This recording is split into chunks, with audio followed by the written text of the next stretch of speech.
Dear student, आप सभी का इस व्याख्यान में स्वागत है। मैं Sanjeev Kumar Verma, assistant professor EAFM government college Jodhpur. आज चर्चा करेंगे बीकॉम द्वितीय वर्ष के पेपर सेकेंड अंतर्राष्ट्रीय व्यापार एवं वित्त के अंतर्गत भुगतान संतुलन के बारे में। पिछले वीडियो में व्यापार संतुलन के बारे में चर्चा की गई थी। आज भुगतान संतुलन के बारे में अध्ययन करेंगे। भुगतान संतुलन का क्या अर्थ है, उसके बारे में सबसे पहले जानेंगे। भुगतान संतुलन का अभिप्राय विदेशी मुद्रा की संपूर्ण मांग व पूर्ति की परिस्थितियों से है। भुगतान संतुलन की परिभाषाओं को अनेक अर्थशास्त्रियों ने बताया है, लेकिन प्रोफेसर एल्सवर्थ की परिभाषा का यहाँ उल्लेख किया जा रहा है। भुगतान संतुलन किसी देश के निवासियों और शेष विश्व के निवासियों के मध्य हुए समस्त सौदों का संक्षिप्त विवरण है। अर्थात भुगतान संतुलन के अंतर्गत उन सभी आर्थिक लेन देनों का लेखा जोखा रखा जाता है जो एक देश के निवासी, चाहे वो व्यक्ति हो, फर्म हो, कंपनी हो, सरकार हो, बैंक हो या वित्तीय संस्थान हो, तथा विश्व के अन्य देशों के मध्य एक निश्चित समय में हुए सौदों का संक्षिप्त सार है। भुगतान संतुलन की कौन कौन सी विशेषताएं हैं, उसके बारे में जानेंगे। सबसे पहले संपूर्ण आर्थिक लेन देन का ब्यौरा। भुगतान संतुलन किसी देश का शेष विश्व के साथ हुए संपूर्ण आर्थिक लेन देनों का एक व्यवस्थित ब्यौरा होता है। नेक्स्ट विशेषता है दृश्य एवं अदृश्य मदों का समावेश। भुगतान संतुलन में दृश्य एवं अदृश्य व्यापार अर्थात विजिबल एंड इनविजिबल ट्रेड की समस्त मदों का समावेश होता है। अर्थात वस्तुओं के आयात निर्यात के अतिरिक्त सेवाओं, पूंजी ऋणों, ब्याज, लाभ आदि सब लेन देनों का समावेश होता है। नेक्स्ट विशेषता है भुगतान संतुलन अंततः संतुलित होता है। भुगतान संतुलन अंततः संतुलित क्यों होता है?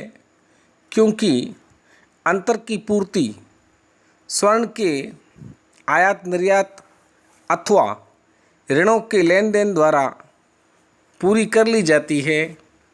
अतः लेखे की दृष्टि से भुगतान संतुलन का शेष सदैव संतुलित होता है। नेक्स्ट है एक वर्ष की अवधि से संबंधित। भुगतान संतुलन सामान्यतया एक देश द्वारा विश्व के अन्य देशों के साथ किए गए समस्त आर्थिक लेन देनों का एक निश्चित अवधि, प्राय एक वर्ष की अवधि से संबंधित ब्यौरा होता है। नेक्स्ट है विदेशी विनिमय संकट। भुगतान संतुलन का निरंतर घाटा देश को विदेशी विनिमय संकट में धकेल सकता है। अब चर्चा करेंगे व्यापार संतुलन एवं भुगतान संतुलन में अंतर के बारे में। व्यापार संतुलन एक संकुचित दृष्टिकोण है, जबकि भुगतान संतुलन एक विस्तृत दृष्टिकोण है। अंतर का आधार में सबसे पहले दृष्टिकोण, जैसा मैंने बताया है, व्यापार संतुलन विदेशी व्यापार भुगतानों का विश्लेषण संकीर्ण दृष्टिकोण से करता है, जबकि भुगतान संतुलन में व्यापक दृष्टिकोण अपनाया जाता है, अर्थात इसमें सभी प्रकार के विदेशी विनिमय लेन देन शामिल होते हैं। दूसरा अंतर का आधार है मदें या आइटम्स। व्यापार संतुलन में केवल दृश्य व्यापार अर्थात वस्तुओं के आयात निर्यात से संबंधित मदों का समावेश होता है, जबकि भुगतान संतुलन में दृश्य एवं अदृश्य व्यापार समस्त अंतर्राष्ट्रीय भुगतानों की मदों का समावेश किया जाता है। तीसरा अंतर का आधार है क्षेत्र।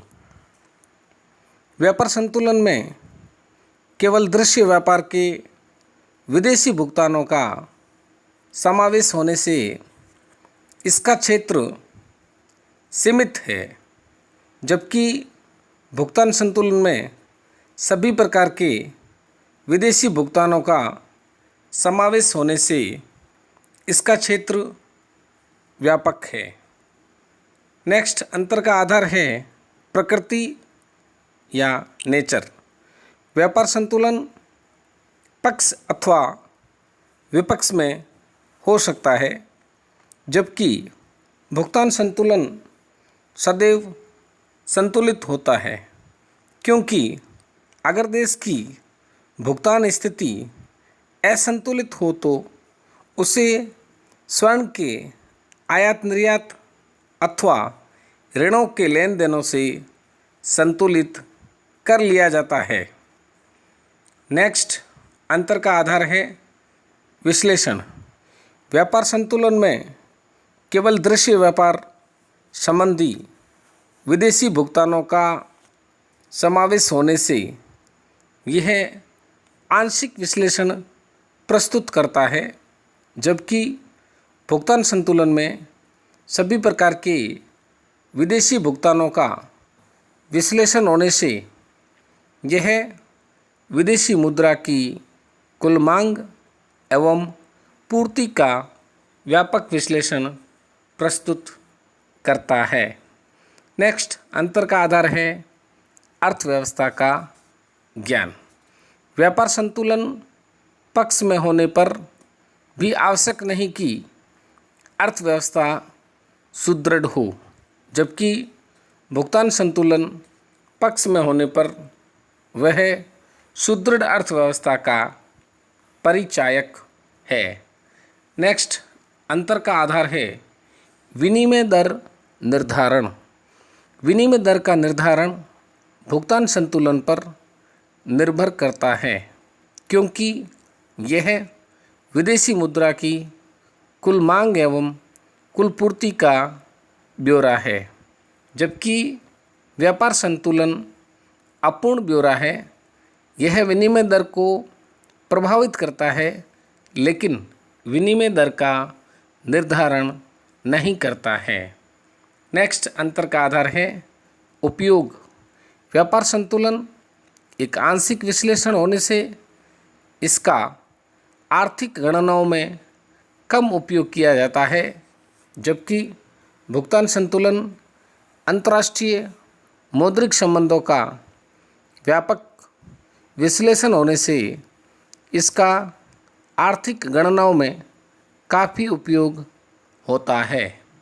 नेक्स्ट अंतर का आधार है प्रभाव।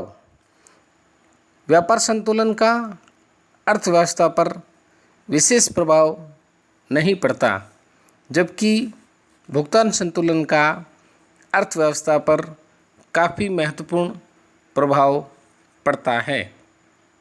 नेक्स्ट अंतर का आधार है महत्व। व्यापार संतुलन का अर्थव्यवस्था में सापेक्षिक महत्व कम है, जबकि भुगतान संतुलन का सापेक्षिक महत्व अधिक है। नेक्स्ट अंतर का आधार है गणना। व्यापार संतुलन की गणना करना सरल है, क्योंकि उसमें केवल वस्तुओं के व्यापार एवं दृश्य मदों को शामिल किया जाता है, जबकि भुगतान संतुलन की गणना करना कठिन कार्य है, क्योंकि उसमें दृश्य एवं अदृश्य मदों का समावेश और विदेशी भुगतानों का ऋणों का समावेश होता है, इसलिए उसकी गणना करना कठिन है। Thank you so much.